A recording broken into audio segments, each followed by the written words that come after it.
حضور اکرم صلی اللہ علیہ وسلم جب گزرے ہیں مدینہ منورہ کی طرف تو نبی کریم صلی اللہ علیہ وسلم فرماتے ہیں، صحیح مسلم میں روایت موجود ہے کہ جب میں گیا لیلۃ المعراج کو تو ایک سرخ ٹیلے سے گزرا، وہاں ایک قبر تھی، میں نے موسیٰ علیہ السلام کو دیکھا وہ کھڑے ہو کر اپنی قبر میں نماز پڑھ رہے تھے۔ نبی پاک نے فرمایا، اور یہ صحیح مسلم کی روایت ہے، وہ تو کھڑے ہو کے نماز پڑھ رہے تھے۔ اب اس کا پتہ جواب کیا دیتے ہیں؟ وہ کہتے ہیں جی حضور صلی اللہ علیہ وسلم کا معجزہ تھا۔ ہم نے کہا دو باتیں الگ ہیں، فرق سمجھنا۔ ایک ہے قبر میں موسیٰ علیہ السلام کا نماز پڑھنا، اور ایک ہے موسیٰ علیہ السلام کا قبر میں نماز پڑھنا اور آپ صلی اللہ علیہ وسلم کا قبر سے باہر کھڑے ہو کے دیکھ لینا۔ تو معجزہ کیا تھا؟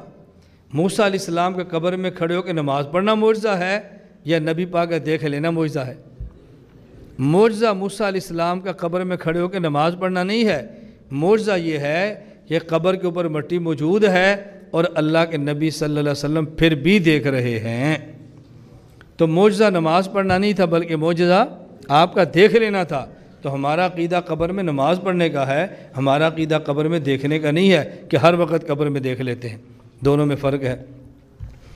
نبی پاک صلی اللہ علیہ وسلم جب اوپر تشریف لے گئے، اس طرح میں مسئلہ پورا کر لوں، پہلے آسمان پر گئے تو حضرت آدم علیہ السلام سے ملاقات ہوئی، دوسرے آسمان پر گئے تو حضرت عیسیٰ علیہ السلام سے ملاقات ہوئی، تیسرے آسمان پر گئے تو حضرت یوسف علیہ السلام سے ملاقات ہوئی، چوتھے آسمان پر گئے تو حضرت ادریس علیہ السلام سے ملاقات ہوئی، پانچویں آسمان پر گئے تو حضرت ہارون علیہ السلام سے ملاقات ہوئی، چھٹے آسمان پر گئے تو حضرت موسیٰ علیہ السلام سے ملاقات ہوئی، اور ساتویں آسمان پر گئے تو حضرت ابراہیم علیہ السلام سے ملاقات ہوئی۔ اب یہ لوگ اعتراض کرتے ہیں کہ آپ کہتے ہیں کہ نبی پاک صلی اللہ علیہ وسلم کا جسم بھی دنیا والا تھا اور انبیاء علیہ السلام بھی اپنے دنیا والے جسموں کے ساتھ تھے، تو چلو باقی سارے نبی چھوڑو، ہم موسیٰ علیہ السلام کے بارے میں سوال کرتے ہیں۔ ادھر آپ کہتے ہو کہ موسیٰ علیہ السلام کو نبی کریم صلی اللہ علیہ وسلم نے قبر میں دیکھا نماز پڑھ رہے ہیں، ادھر آپ کہتے ہو بیت المقدس میں حضور کے پیچھے کھڑے ہو کے نماز پڑھ رہے ہیں، ادھر آپ کہتے ہو کہ موسیٰ علیہ السلام کے ساتھ چھٹے آسمان پہ حضور ملاقات فرما رہے ہیں۔ تو موسیٰ علیہ السلام کا ہاتھ ہے، ایک جگہ پر ہوں گے نا، تین جگہ پر تو نہیں ہوں گے۔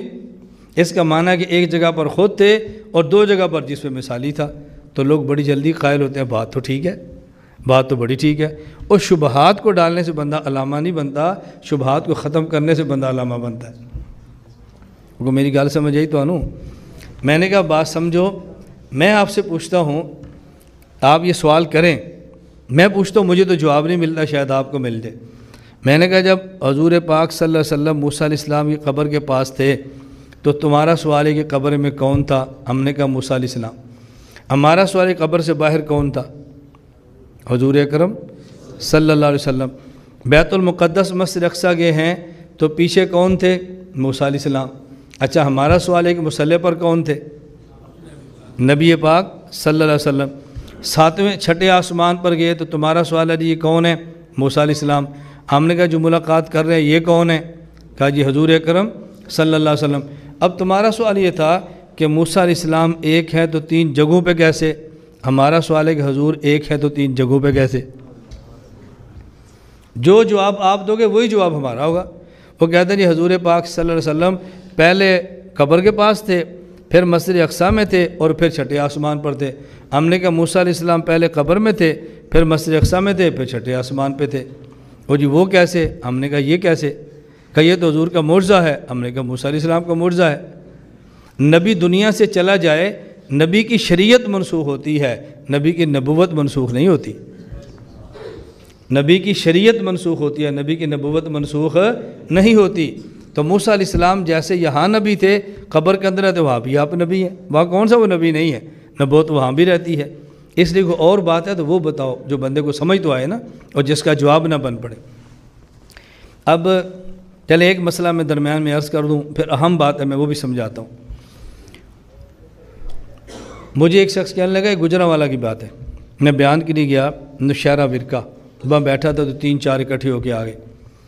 وہ سمجھتے ہیں کہ ہم چار جائیں گے تو ڈر جائے گا، یہ اکٹھے ہو کے آئے تو میں ہنستا ہوں، اور وہ ان کو حیرانگی ہوتی ہے بھی یہ ہنستا کیا ہوا؟ میں نے کہا میں ہنستا ہوں تمہاری جہالت پہ، تم خام خواہ ذہن بنا کے پھرتے ہو بھی ڈر جائیں گے اور دوڑ جائیں گے۔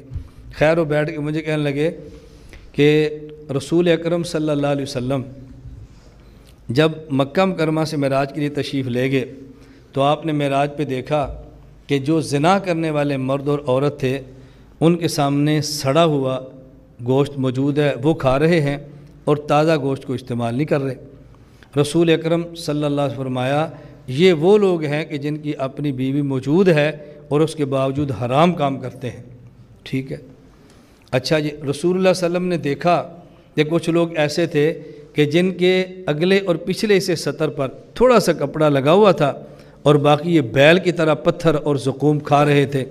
یہ کون ہیں جو زکوٰۃ نہیں دیتے تھے؟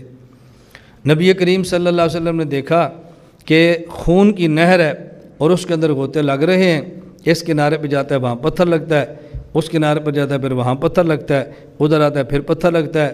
یہ کون ہیں؟ یہ جی سود خور ہیں، اس قسم کے۔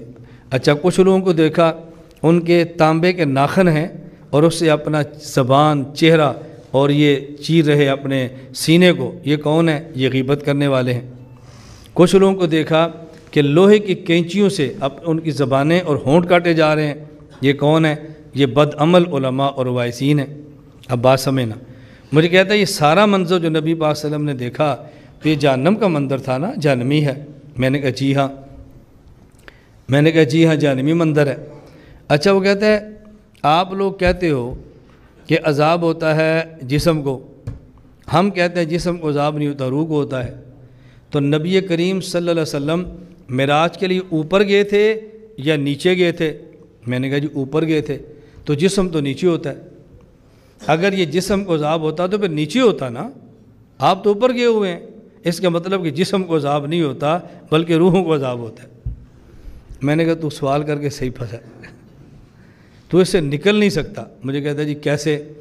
میں نے کہا عذاب نیک روح کو ہوتا ہے یا بد کو؟ کہا جی بد کو۔ میں نے کہا سجین میں یا علیین میں؟ کہا جی سجین میں۔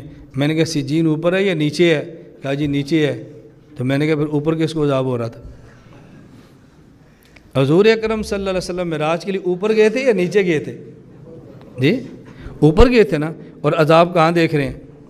اگر تمہارے کہنے کے مطابق عذاب اوپر دیکھیں، اوپر تو علیین ہے، سجین تو 7 زمینوں سے نیچے ہے، پھر عذاب کسے ہو رہا تھا؟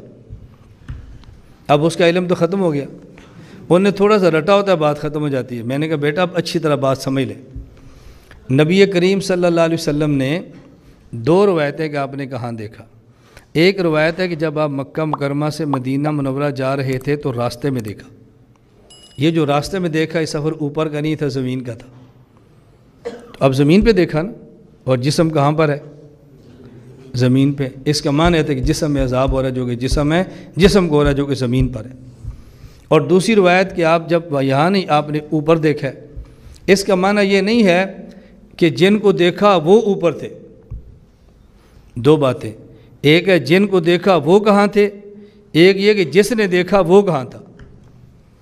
اگر آپ کہتے ہیں جن کو دیکھا وہ اوپر تھے تو یہ بالکل غلط ہے، کیونکہ بری روحیں اوپر نہیں جاتی، وہ نیچے ہوتی ہیں۔ اس کا معنی یہ ہے اگر رسول اکرم صلی اللہ علیہ وسلم دوسری روایت کے مطابق مان لیجیے کہ آپ نے اوپر دیکھا ہے، اس کا معنی دیکھنے والا اوپر تھا، جن کو دیکھا وہ نیچے تھے، خدا نے پردے ہٹا دیے، نیچے دیکھا تو جہنم والے ہیں، اوپر دیکھا تو جنت والے ہیں۔ اس میں تو الجھن کی بات ہی کوئی نہیں نا، اللہ یہ کون ہے؟ یہ جنت والے ہیں، یہ کون ہے؟ یہ جہنم والا ہے۔ تو جب پورا عالم ہی بدل گیا، حجابات ہی ختم ہو گئے، تو پھر سوال کرنا بے سور ہے۔ اس لیے ہم کہتے ہیں اہل السنت والجماعت، احناف، مالکیہ، شافعیہ، حنابلہ، سب کا یہ عقیدہ ہے کہ قبر میں عذاب اس جسم کو ہوتا ہے جس کے ساتھ روح کا تعلق ہے۔ کس کو ہوتا ہے؟